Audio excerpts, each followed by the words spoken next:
Bueno, empezamos con este que es el último video del año por parte del Tecnológico Nacional de México, de el Campus Guasave, con el tema métodos para incrementar la resistencia superficial al desgaste. Como ya sabemos por nuestro equipo, Ahumada Escalante de Oliver Baltasar, Castro Giovanni, Soto López Pedrolis y Galaviz Vega Esteban Eduardo. Nuestro asesor Malcolm Irving Villanueva, Portugal. En esta serie de diapositivas estudiaremos algunos métodos para incrementar la resistencia superficial al desgaste de algunos elementos que se pueden encontrar en las máquinas, haciendo con esto que el ingeniero tenga una mejor capacidad para el diseño de piezas ingenieriles que ayudará en un futuro a hacer sistemas más complejos. Limpieza química, física y mecánica. Empezaremos con lo que es la limpieza química. Mediante una reacción química, la suciedad presente en instalaciones industriales reacciona a un determinado producto químico o tratamiento químico, puede ser térmico, eléctrico, etc., provocando que dicha suciedad o falla se elimine fácilmente, aumentando su dureza. Cuando hablamos de falla en el sector industrial, nos referimos a incrustaciones, depósitos, compuestos o cuerpos extraños que se hayan depositado sobre una superficie. En su mayoría son deformaciones de superficie, grietas, partículas sólidas, metales, pulimentos, polvo, etc. y algunos óxidos. Para limpieza física sabemos que se debe hacer algún proceso físico para aumentar la resistencia al desgaste de las superficies de los elementos.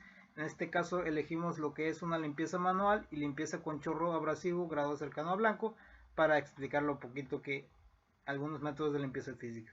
Para limpieza manual, este método utiliza herramientas manuales no eléctricas para eliminar impurezas tales como residuos de soldadura, oxidación, pintura envejecida y otras incrustantes que pueden ser removidos con un solo esfuerzo humano. Y la limpieza con chorro abrasivo de grado cercano a blanco consiste en que es un método para perforar superficies metálicas mediante un abrasivo aplicado a presión, a través del cual es removido todo el óxido, escama de laminación, pintura, materiales extraños, fisuras, etc. Otro método, limpieza mecánica. Algunas operaciones de limpieza deben realizarse rápidamente y fácilmente con el uso de cepillos de alambre que gira a altas velocidades, así explicando que es una limpieza mecánica, ya que se aplican los principios de la mecánica para hacer su limpieza. Además de la limpieza, el contacto y el frotamiento de los extremos del alambre a través de la superficie de trabajo producen una mejora de la superficie por una acción del tipo bruñido. ¿Qué es una galvanoplastía? La galvanoplastía es una aplicación tecnológica que se refiere a la deposición de metales a través de electricidad. También se le conoce como electrodeposición. Este proceso se basa en trasladar iones metálicos desde un nodo hasta un cátodo. Se depositan en este en un medio líquido acuoso, el cual está formado por sales metálicas y ligeramente acidulado. Con esta imagen presentaremos lo que es un ejemplo de galvanoplastía. Esto consiste en aplicar la corriente eléctrica. Los iones de cobre migrarán hacia el ánodo, objeto metálico de carga negativa, adicionándose sobre este y formando una placa de cobre que será más gruesa a medida que pasen los minutos. En este caso, al aplicarse la electricidad, se pudiera decir que generas un recubrimiento de cobre alrededor de tu metal extra, lo que puede aumentar la resistencia superficial de dicho metal. Esto lo hacen mucho en lo que son joyerías y para el diseño de piezas específicas. Por ejemplo, si tienes mucho metal barato y quieres hacerlo más resistente, es una aplicación muy buena. ¿Para qué se utiliza la galvanoplastía? Se ha utilizado para realizar esculturas de metal, bronces galvanoplásticos, como ya mencioné en el punto anterior, ya que con este se aumenta la resistencia haciendo uso de un metal más barato y uno con una capacidad más resistente. Puedes ahorrarte mucho en material. Se ha utilizado también para reproducir objetos de valor como monedas antiguas y en algunos casos estas copias han demostrado ser más duraderas que las frágiles originales. Esto normalmente se hace mucho en el oro ya que se puede decir que es el chapeado que se hace ahorita, algo parecido, pero en este caso se usa para el fraude. Pero lo que nosotros buscamos como ingenieros es aumentar la superficie superficial de algún elemento con el que vamos a estar trabajando. Deposición física de vapor. Este término describe una variedad de métodos de disposición en vacío que se pueden usar para producir capas delgadas sobre un material. El PVD utiliza un proceso físico, tales como el calentamiento o pulverización catódica, para producir vapor de un material que se deposite a continuación sobre el objeto que se requiere el recubrimiento. El PVD se utiliza en la fabricación de artículos que requieran películas delgadas para mecánica, óptica, funciones electrónicas, químicas, etc. En este caso es un método de recubrimiento, haciendo que un elemento llegue a su punto de vaporización y ese vapor se pega y genera un recubrimiento en otro metal que tiene una resistencia menor a la que va a ser utilizada para el recubrimiento. Tipos de deposición física de vapor. Hablaremos de algunos tipos, como son el depósito por arco catódico, en el que un arco electrónico de alta potencia genera vapor altamente ionizado que se deposita sobre la pieza del trabajo. Hacer un recubrimiento con alta ionización. Haz de electrones, deposición física de vapor, en la que el material, al ser depositado, se calienta a una alta presión de vapor por bombardeo de electrones y se deposita por condensación en la pieza de trabajo. Deposición por evaporización, en la que el material se calienta a una alta presión de vapor por calentamiento por resistencia eléctrica. Deposición por láser, en la que un láser de alta potencia fija el material. En este caso es una de las más caras en realizar, ya que se utiliza un láser con una potencia alta y este se usa para la vaporización y la condensación. La deposición catódica, en la que una descarga de plasma incandescente, generalmente localizada alrededor del objetivo por un imán, bombardea el material de pulverización catódica en forma de vapor. Aplicación. Algunas de las aplicaciones son en la industria aeroespacial, la automoción, quirúrgico médico, troqueles y moldes para todo tipo de tratamientos de materiales, algunas herramientas de corte que necesitan una mayor resistencia en su superficie, armas de fuego, óptica, relojes, películas finas, tintes cristales, etc. y sobremetales, lo que es aluminio, cobre, bronce y muchas de sus aleaciones. Una de las principales en cuestiones de arma de fuego, en alguna ocasión escuché que algunas balas las recubren de cobre para evitar que se despedacen al momento de entrada, porque así puedes identificar la bala que entró. Es normalmente de uso militar en algunos países con un buen sistema de policía militar. Deposición química de vapor. La deposición de vapor química, CVD, es un proceso para recubrir componentes de turbina de gas y protegerlos de la oxidación y la corrosión. Sulzer ofrece este servicio de recubrimiento para reducir la frecuencia de mantenimiento y también los costos de reemplazo de los componentes. En este caso es un método diferente al de física, pero en sí es el mismo principio de intentar recubrir un material usando otro, pero con un método químico. Recubrimientos para conductos y cavidades internas. En una atmósfera protectora se evapora o genera un compuesto químico del metal en forma gaseosa, lejos del componente que se va a recubrir. Un gas portador de dicho elemento transporta el vapor al componente y dentro de él. El metal se libera cuando el compuesto químico se descompone por aumento de temperatura o por un cambio en el equilibrio de la reacción química, cuando el componente absorbe el metal. Para algunas ventajas de este método de deposición por método químico, tenemos un suministro ilimitado del metal de recubrimiento, un grosor de recubrimiento sin restricciones. En este caso, como tenemos un elemento más barato con el que vamos a recubrir, pero con una resistencia mayor, podemos hacerlo mucho más si tuviéramos que usar el elemento que vamos a recubrir, ya que es más caro generalmente. Tenemos una capacidad para recubrir cavidades internas, ya que con estos métodos químicos, a diferencia de con el método físico, se puede introducir dentro del mismo elemento que vamos a recubrir parte del elemento recubridor con mayor resistencia, aumentando la resistencia interna de este. Y por último tenemos un proceso fuera del alcance visual. Aplicar recubrimientos homogéneos en formas complicadas. Gracias al método químico podemos hacer un recubrimiento tan bueno que sea muy difícil de percibir, pero que a su vez sea mucho mejor que un recubrimiento físico.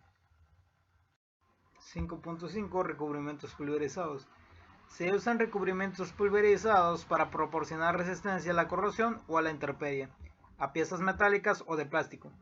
La mayoría de las veces que se comportan como un recubrimiento principal para acabados de mucho brillo. También se puede usar como aislantes eléctricos.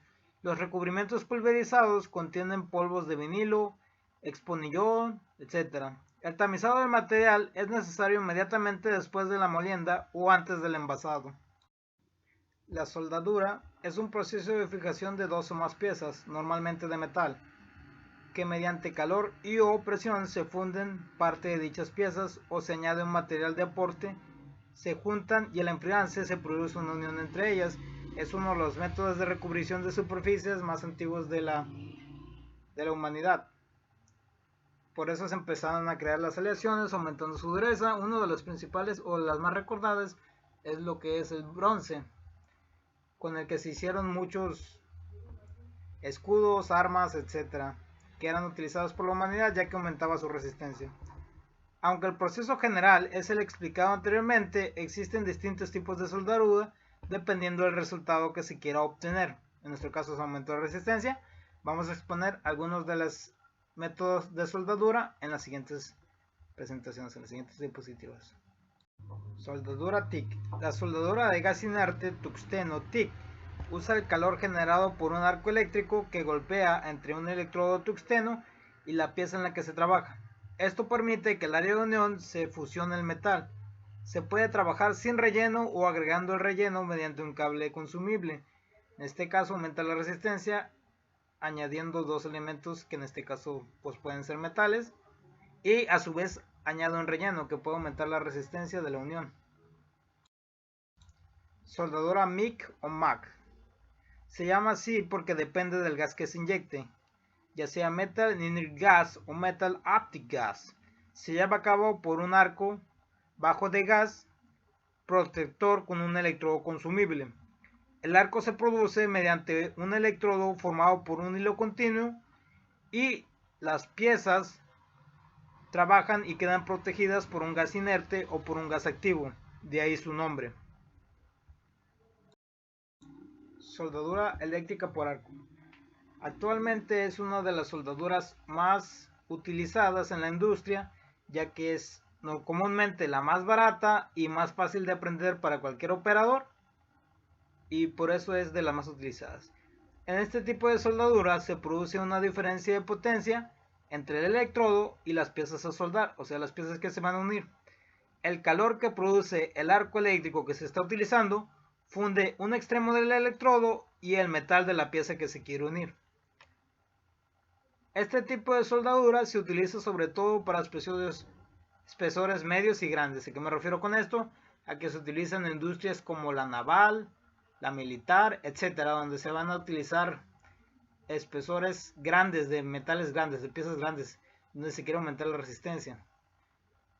Como ejemplo de esto son los blindajes que se le ponen a algunos vehículos para la protección de los usuarios en el interior, que es más aplicado en la ingeniería militar, pero que igual se tiene que aumentar la resistencia. Tratamientos termoquímicos. Los tratamientos termoquímicos forman parte de los tratamientos químicos, ya que la pieza sufre un calentamiento y posteriormente un enfriamiento adecuado, con la diferencia de que las piezas se han recubierto de una sustancia química que modifica su estructura superficial, aumentando la resistencia de la pieza. Las sustancias químicas utilizadas normalmente son carbono, nitrógeno y sulfato. Como sabemos, un hierro recubierto de carbono genera genera acero, pudiendo estar en estado gaseoso, líquido o sólido. Algunos de los tratamientos termoquímicos más utilizados son cementación, nitruración, cloruración, carbonitración, salinización, que vamos a guardar más adelante en esta presentación. Cementación. La cementación es un tratamiento termoquímico que consiste en carburar una capa superficial de una pieza de metal, comúnmente acero, rodeándola de un producto carburante y calentándolo a una temperatura adecuada mediante difusión, modificando su composición, impregnando la superficie y sometiéndola a continuación a un tratamiento térmico, un temple y un revenido, quedando la pieza con buena tenacidad en el núcleo y con mucha dureza superficial. Nitruración. Al igual que la cementación, aumenta la dureza superficial, aunque lo hace en mayor medida incorporando nitrógeno en la composición de la superficie de la pieza. Se logra calentando el acero a temperaturas comprendidas entre 400 grados Celsius y 525 aproximadamente, dentro de una corriente de gas amoníaco y más nitrógeno. En este caso es muy utilizado en la industria aeroespacial para el diseño de sus piezas ingenieriles. Y en lo particular considero que es una de las más interesantes a estudiar. Cianuración. Es el endurecimiento superficial de pequeñas piezas de acero. Se utilizan baños con cianuro, carbonato y cianato sódico. Se aplican entre 750 grados Celsius y 950 grados Celsius aproximadamente. Es uno de los tratamientos térmicos en los que se involucra una mayor temperatura para un aumento de la resistencia. Por último, lo que es la carbonituración. Al igual que la cianuración, introduce carbono y nitrógeno en una capa superficial, pero con hidrocarburos como metano, etano o propano, amoníaco y monóxido de carbono, CO2. En el proceso se requieren temperaturas de 650 a 850 grados Celsius aproximadamente, y es necesario realizar un temple y un revenido posterior. Es una de las mejores técnicas para aumentar la resistencia superficial de los elementos con los que se vaya a trabajar en ingeniería. Por último, tenemos nuestras citas bibliográficas sacadas en formato APA, y sería todo por nuestra parte. Muchas gracias por ver esta serie de videos. Este sería el final.